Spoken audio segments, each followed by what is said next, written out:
Alexa, thank you so much. 5:34. More now on Melissa. The monstrous Category 5 hurricane is expected to barrel through Jamaica this morning with destructive winds and devastating rainfall. And authorities there have spent days issuing warnings and fast-tracking emergency preparations, while many New Yorkers with connections to the island watch and worry.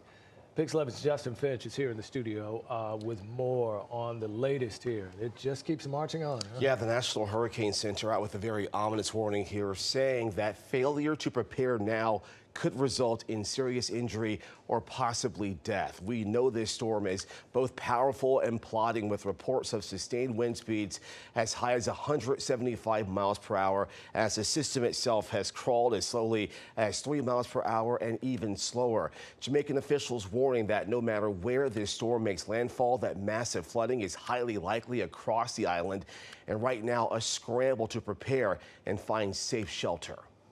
They have issued all the disaster warnings that we need to have. It stays for a very long time.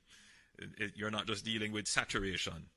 You're dealing with a higher level of destruction, a higher probability of landslides, a higher probability of flooding, even in areas where flooding would not have taken place. Jamaica's Prime Minister Andrew Holden is cautioning that Hurricane Melissa is a storm that no one should underestimate. Already, Jamaica is seeing reports of power outages, fallen trees, and landslides, conditions that will only worsen once Melissa makes a direct hit.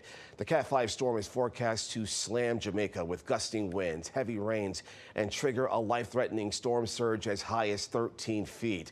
That grim projection, as Jamaican authorities report the initial head count at some 800 shelters island-wide, is far lower than expected.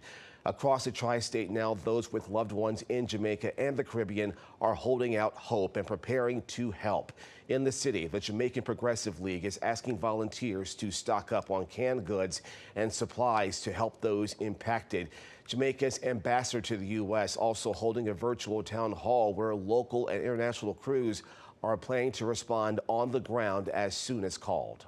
You have gotten in some supplies ahead of the event, and those have been distributed across the country to places that they can be secured during the blow.